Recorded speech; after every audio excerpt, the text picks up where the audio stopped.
Hey everyone, I'm Miss Shaz Jones, the host of BibleHax, and I'm very excited to be joined by my guest today, who is Jim Penman. Welcome, Jim. Yeah, good to be here. So I describe you as Australia's franchising king. How do you describe yourself? Well, we are the largest franchise chain in Australia by far in terms of numbers, but you've got to bear in mind that one Jim's franchisee is a lot smaller than one McDonald's franchisee. So in terms of turnover, we're pretty much little sprats and sardines in the franchising industry. But we've got a very high public profile, obviously. When you say a sardine, are you happy to talk about numbers for turnover? Oh, well, we think we probably turn over something close to $1 billion in total with franchisees. We've got just under 5,000 franchisees. Wow, okay. So $1 billion is not sardines in my language. Yeah, I don't know what the fast food industry has, but look, it's a good business. We do well. You are doing well. And you started with $24, I believe. Yes, that's right. Basically, desperate need to pay the rent. I intended to be an academic. I went to university to try and understand the reasons for the rise and fall of civilizations and came up with an idea which was too radical to give me any sort of academic post. So I decided to launch a business which would allow me to fund my research. So I started off pushing a lawnmower around, which was my part-time student job. And I was bust and deeply in debt and turned out surprisingly well. Yes, that's an understatement. Now, I wanted to talk about your family. In the book of 2 Timothy, Paul writes to his young disciple Timothy and says that he'd seen faith in his grandmother and his mother and encouraged him to have that same faith. What do you think your family passed down to you? Are there any character traits that you think you got from your family? Well, my parents are both good people, very smart and hardworking. I suppose you pick up these kind of things. My father was never. There's no entrepreneurial talent in my family. You go back generations. My Okay. father was a consulting engineer. My mother was a school teacher. So I'm a bit of a oddity in terms of our family history. But my parents are good people. You learn a lot from them. I think we owe so much to our parents. Yes, yeah, absolutely. So you're an independent thinker. I think most people that know you would say that. Yes, Where that's did you get probably. that trait from? Is that in your family as well, Oh or? yes, yeah. My father was very much that way. He was always contrary. We'd be watching, something historical on TV and like a historical film, and we get to grab the encyclopedias out and then go through all the reasons why that they were all wrong. All the evidence was wrong. My Interesting. father I had still do that actually. the The other night I was watching the Netflix series The Last Kingdom, and it was how Alfred came to the throne, and it made out as though the son of the previous king was not worthy. He was just not supposed to be. But in actual fact, the son of the previous king was an infant. That's why he didn't extend to the throne. His father died when he was about 26, so he was too young. So I just love that kind of stuff. And I must say, whenever I look at anything, I've always got a different way of looking at things. Okay, that's good. That's very good. Do you think that that's contributed to the success of the business, or has it Oh yes, been a challenge? you think differently. Jim's is extremely different franchise system from anything else. There's a whole lot of things that are completely radical. Like, for example, our franchisees have the right to build their business to any extent. They can employ as many people as they like, same base fee, maybe a fixed fee.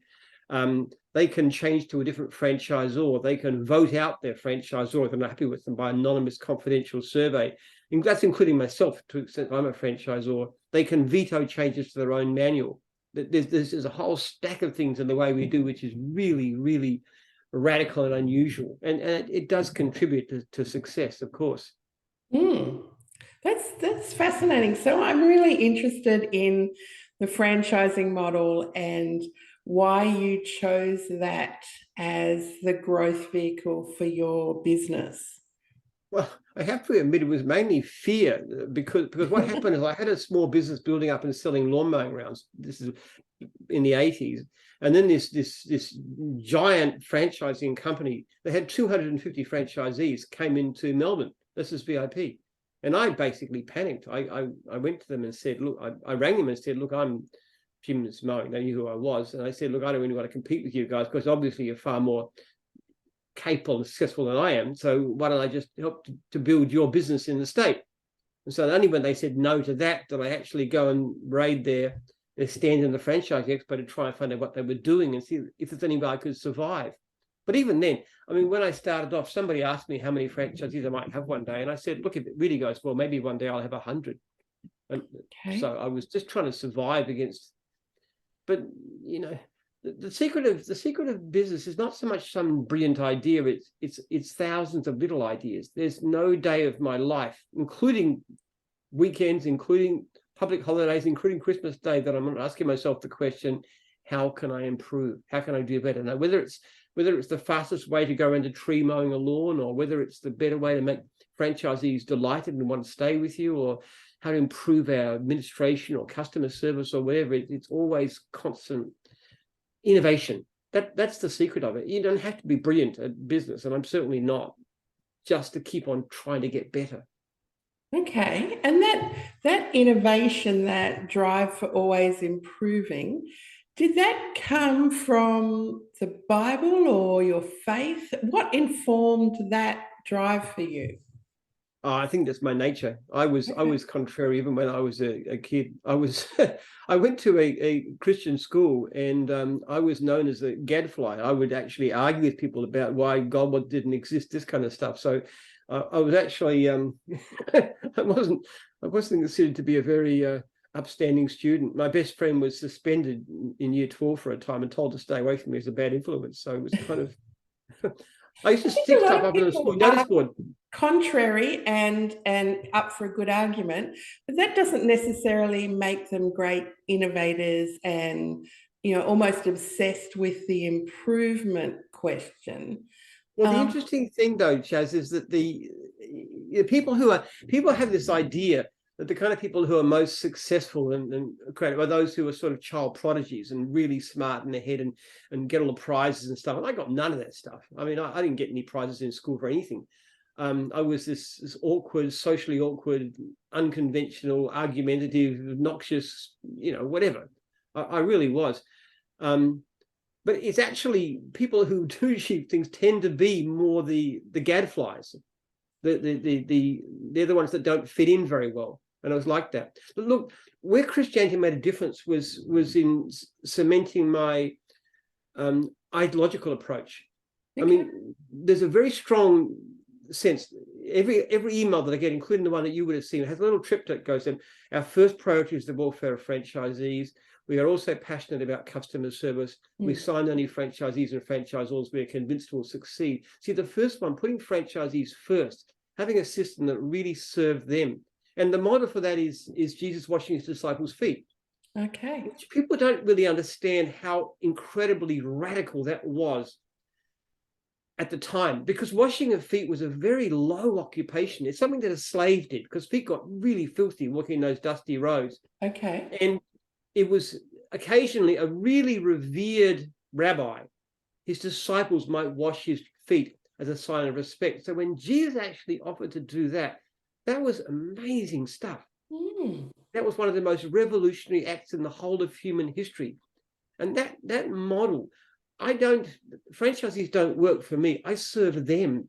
They're my ultimate clients. They're my family. They're my tribe. I'm here to make them successful. And that extreme passion is what drives so much of what we do. That is very strong Christian ethics. You know, in the whole history of Jim's Group, we've been to court twice. Wow. Twice. Because we just really do everything possible to be looking after people. I don't know if you've seen a case with Gardner at Holmes lately. It's been in the news. And this franchisor has actually said when these master franchisees have been built up, at the end of the term, they step in and say, I want it back again. They just take the business back. Somebody's built a business and they take it back. This is not uncommon in franchising. That is absolutely outrageous. It's extraordinary that the government allows it. I've written an open letter to the Prime Minister complaining about that and saying it should not be allowed to happen. Somebody's built a business, they should own it. Now, in our system, we actually have that as a basic part. If you build a franchise or a regional franchise, master franchise, you have the right to sell it to any suitable person at whatever price you want. In actual fact, the only two cases that went to court was when we offered to buy them the best price we could get for them, and they said they wanted more money. So more than the market would charge. It wasn't that. And in the end, after all the fuss, they accepted what I offered them in the first place, which was a very fair offer. So, but that's basic Christianity, you know. And the funny thing about it is that even though a lot of the things we did were done for ethical reasons, actual fact, they turned out to be extraordinarily good in business terms. Like, for example, one of the things we have as a policy is we are very scrupulous about not signing somebody who is not. We've got doubts about, you might say. There are some people who should not be in business. Now, one of my franchisors actually was going to sign somebody who was actually, this is a young guy in his early 20s. His mother was providing a business. And I asked her why, and she said it was because he couldn't find a job. And I said, you can't have a franchise because that's a recipe for failure. Your son's going to fail and you're going to lose your money. Now, she only approached me because she wanted some answers to something like that, some questions. And she got very upset about it. She said, oh, I wish I hadn't called you. And I said, look, it's a really good thing that you did, because your son would have failed. It would have been bad for you and bad for him. And she said, well, he's got no job. And I said, well, I'll tell you what, I know some franchisees in that area who are short of work. Why don't they arrange for him to go and have a job with them? And he went out on the road with those guys, and he was hopeless. He would have failed so quickly. He just didn't have what it took. Now, that to me was an outrageously immoral attitude for the franchisor to even consider accepting him. And when that franchisor came up for renewal the following year, I said, we're not going to renew, sell the business. And he sold it, and he got a good price for it, not to me, to somebody else. But to me, that's a basic ethical breach, to sell a franchise to somebody who we must know has a very limited chance of success. But that's not normal in the industry. Most franchise systems, especially in the service industry, you know, it's $30,000 in a pulse. That's basically it. They laugh about it, but that's what they do. But we don't. I've just finished talking to a group of my trainee franchisors, and I told them about this, and I told them about why they must look to the interests of the franchisees first. That is profoundly Christian ethics at the core of what we do. Right. And when you say that you are serving the franchisees, what do they get out of it? So if you're looking at someone who right now, say they have a corporate job, or they might be in construction or whatever, and they come in as a franchisee, what benefits do they get as a franchisee? Okay, basically the first thing to look at is you want to go into business as an independent. Now, you can look this up online, just Google it. What is your chance of success? You go into business like cleaning or gardening, what is your chance you'll still be in business in 12 months' time? The actual ratio, and you can look this up online, between 5 and 10% chance, okay? Do you mean 5% to 10% of failure, or 5 to 10% of success? 5 to 10% will succeed. Will still be in business in 12 months. That's how bad the attrition rate is. Okay. And this is widely known statistics. I mean, people talk about business in general, but you're talking about retail and all kinds of things which are different. In the service industry, your chances of succeeding at about 5 to 10% of being in business in 12 months. With us, the equivalent figure is 88%. That's not 100%. It doesn't guarantee it. And people can fail for all kinds of reasons. I might say, though, the people who do leave in the first 12 months typically have problems like poor customer service, so they're not making the income. So that's the basic statistics, what we do. So how do we do it? Okay, first of all, we screen. We don't accept some people because we don't think they've got what it takes. That's not most, it's a minority, but there's people we don't. Secondly, we have a very rigorous training program. We train for a minimum of 3 days generic, then you have your divisional training. We've just had one this week. We had about 100 people in training. It was fantastic. So we train every session. I run 2 sessions myself. We talk about the reasons for success. I mean, I hit customer service a lot, and I talk about their rights as franchisees and stuff. So how to improve their income, how to get extra work. Then we give them a lot of work. We're actually very good at that. Most divisions, we've got far more work than we can handle. We knocked back $250,000 jobs last year. We are overloaded with work. So it's not difficult. If they haven't got enough work, we give them what's called pay for work guarantee, which means if they make less than a certain amount, which is usually $1,000, $2,000 a week, a lot less than most of our guys make. But if they don't make that much, then they can actually go and do free services for anybody they know, friends, neighbors, relatives, franchisees from other divisions, anybody. So we give them the right to do that, and then we pay them for that. Because by doing that, not only gives them a basic income, but it also grows their business. They get referrals, they get, because most of them do pretty good service, they upsell, they get experience, they get seen in the street. So it's a very quick way of getting off the ground. So there's your basic structure. And then we have a franchisor role who will ring franchisees regularly, at least once a month, ideally in the beginning, at least once a week. And they will talk to them and they will answer their calls. And then we run meetings about every 6 weeks when you get together and you build networks and things. So you put all this structure together, all this stuff we've worked out, a lot of which we didn't even understand when we first started. We didn't even know what mattered. But what we found is that a lot of it's got to do, some of it's got to do with teaching people how to run a business better. And a lot of it's got to do with moral support. People can feel very isolated in their business. So having a coach from the franchisor and having the other franchisees who tend to be very supportive of the new people and helping them and bringing them up and making friends and inviting them to barbecues and stuff like that, they get to know each other and form this very tight bond. So that's the kind of thing that works together. And we're still trying to improve on that. I mean, we haven't reached the limit of it, but we're just trying to get better and better. We've discovered recently, for example, that things like meetings work better if we provide food. So we tend to provide food now, like at least franchisees that I look after directly, maybe something like a pizza or something, or a barbecue or something of that nature. So we found that added to it. So always looking at ways to improve what we do. So I heard 2 main things there. Number one is the power of community or association, that they're getting to hang out with each other and learn from each other and get that support, and like a discipleship model, really, isn't it? Yes. And then the second thing I heard was like you've worked this out over some 40 years, I guess, of how to run a $1 billion business.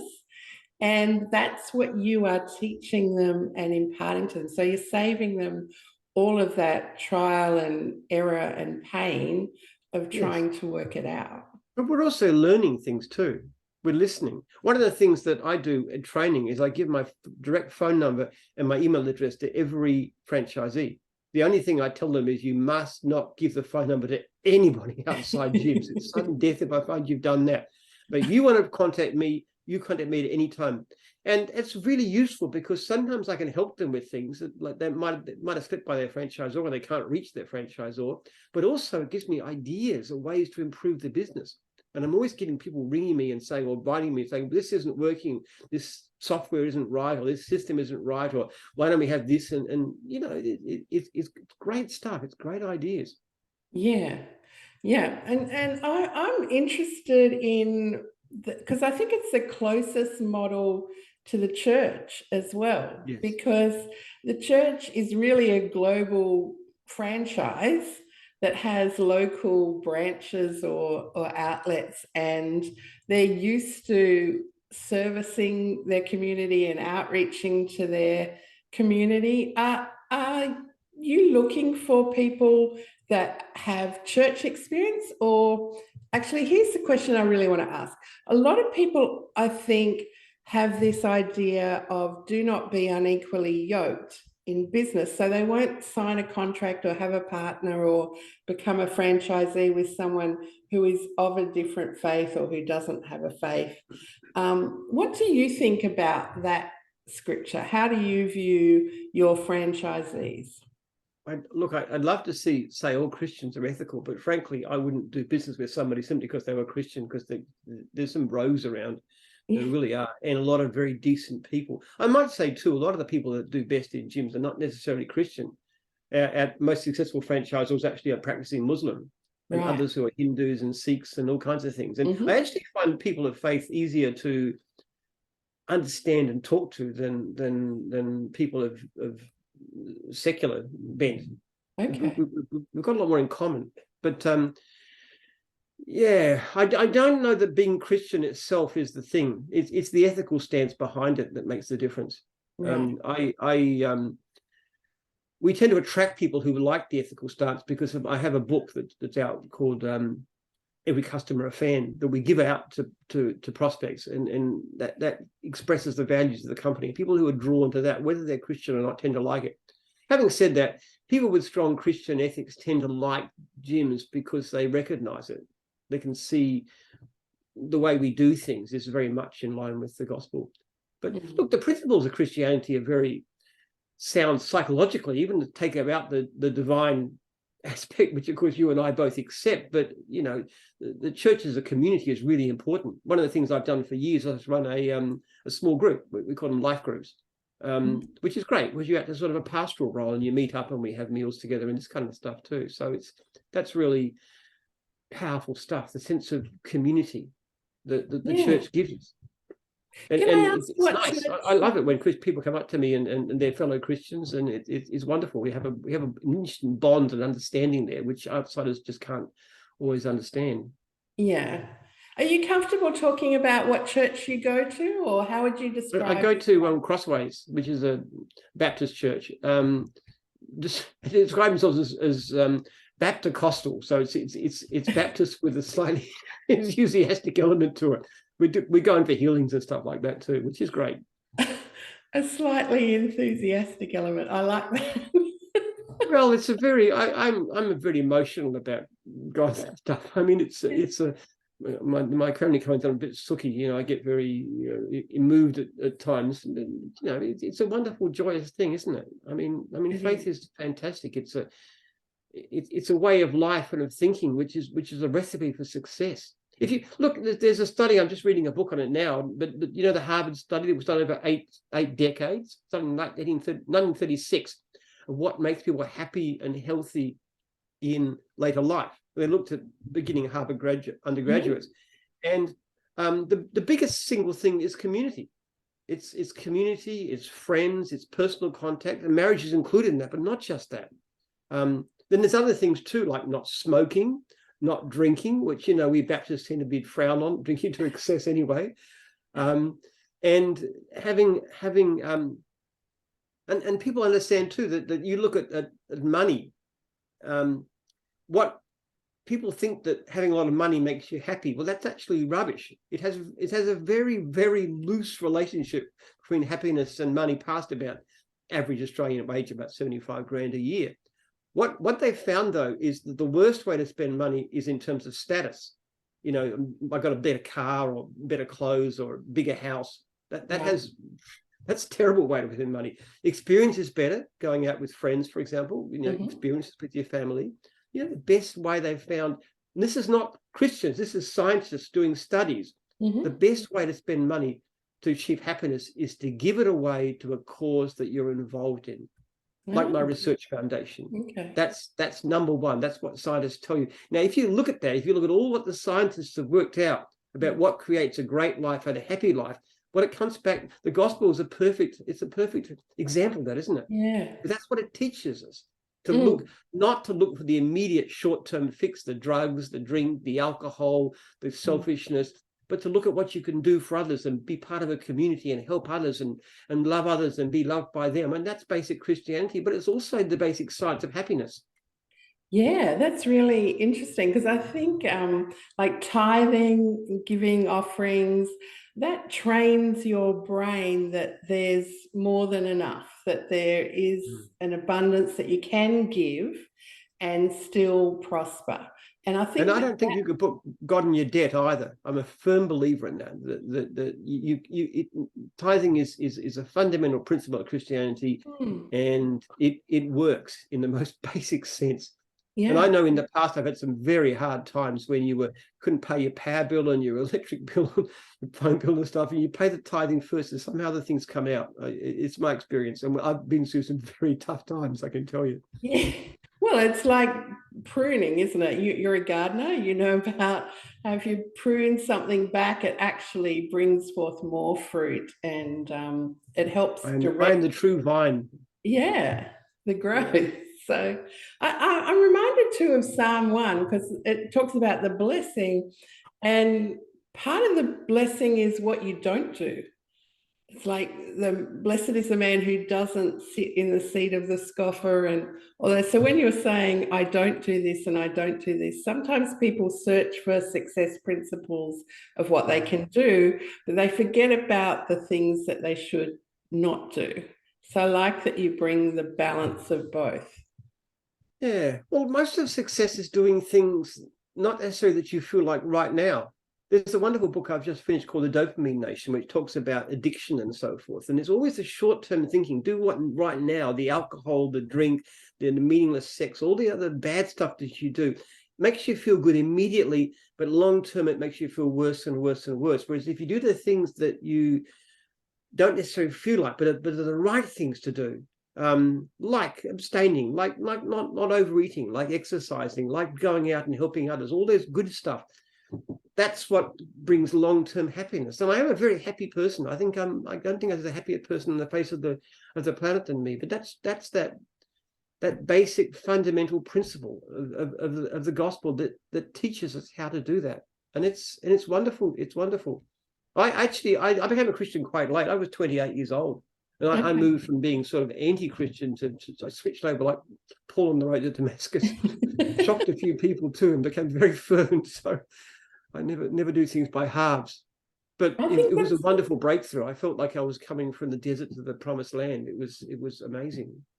Wow. I love hearing conversion stories because I think that in business that also gives us hope that the client that today is saying, no, I'm not interested or whatever, tomorrow could be saying, yes, I'm all in, because there is the human capacity for fooling ourselves is quite high. I think Mark Zuckerberg talks about how when he was trialing different things for Facebook, he would say, do you want this ability to be able to tag your friends in photos? And everyone was like, no, I'd hate that. It's an invasion of my privacy. Definitely don't want it. And now it's one of the most popular facilities that they have because people don't always understand themselves as well as we think we do. Yeah, mind you, Facebook and social media in general is a very poor substitute for the real thing. We need face-to-face contacts. We need personal contacts.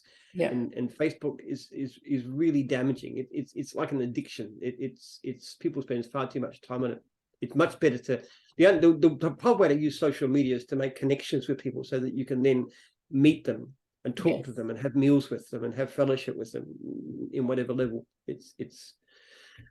I don't use social media much myself, I must say. I don't like it. I have somebody who does it on my behalf. Okay. But I find it a very negative, and it's also very destructive. There's more and more depression and anxiety going on out there, and I think Facebook and those kind of things contribute to it. It's very dangerous. Yeah.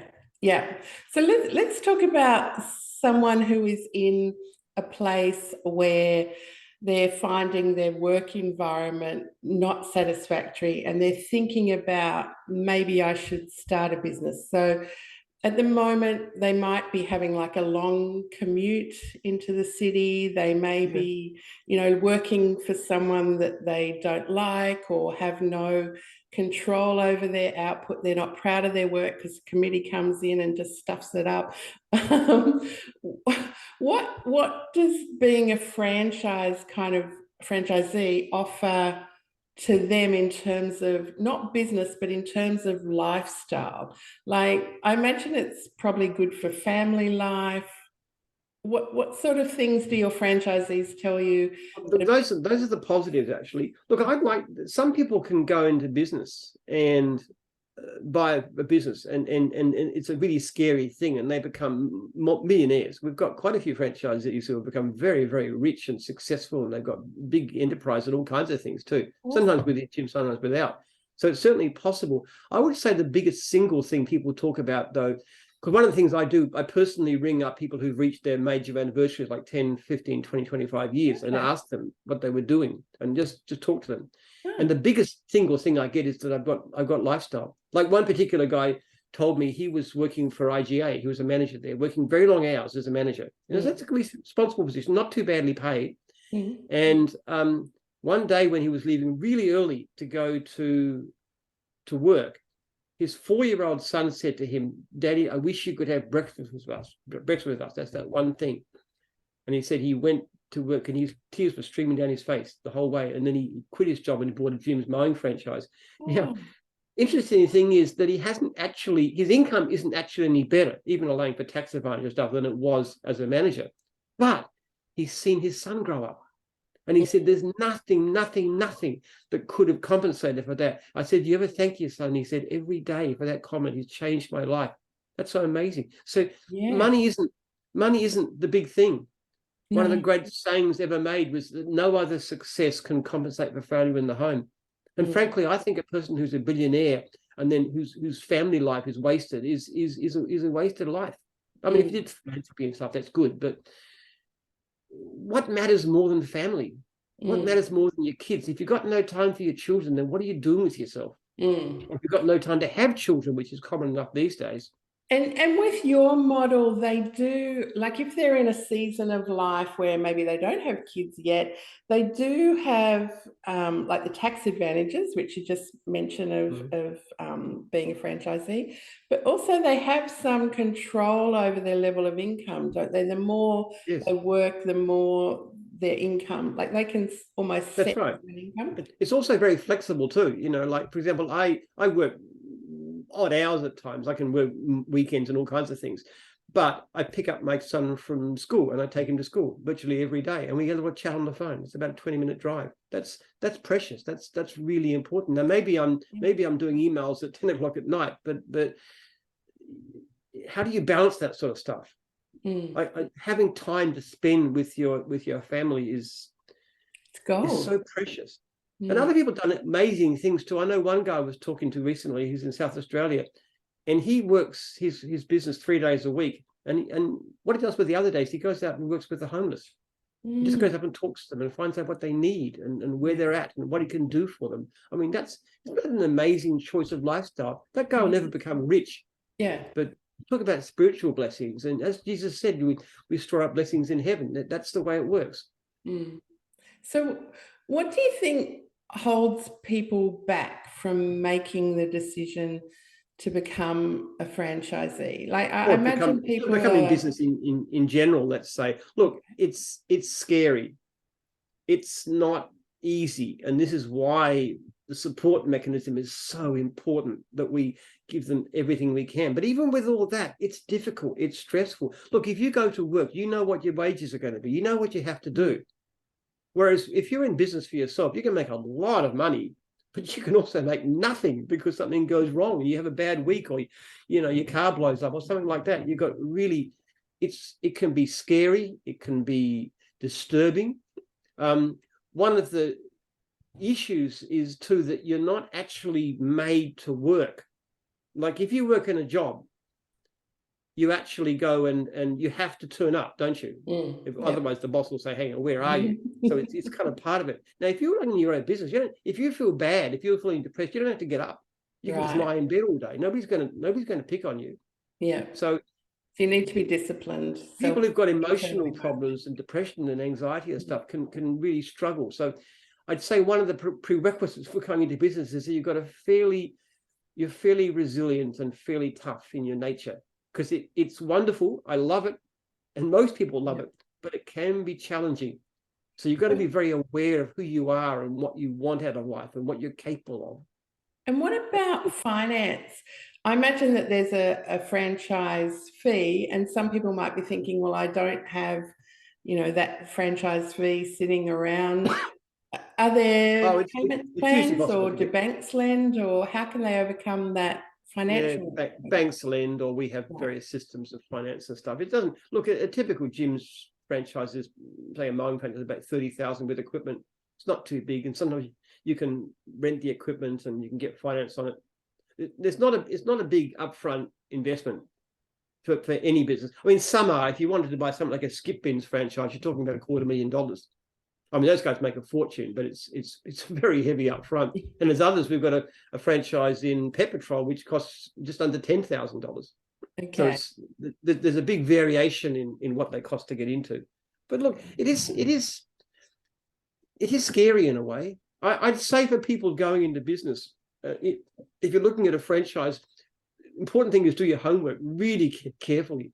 Even within gyms, I mean, most of our franchisors are pretty good. Some are really brilliant. And there's one or two that I wouldn't buy a franchise off too. We've actually breached. What's the website? We've got less than a minute to go. So what's the website if people want to get in touch with you? www.gyms.net. Gyms.net. Okay. Yeah, www.gyms.net. If anybody wants to email me direct, jim@gyms.net, just email me through. If you're a Christian and you want to talk about anything, I'm happy to have a bit of a chat with you online.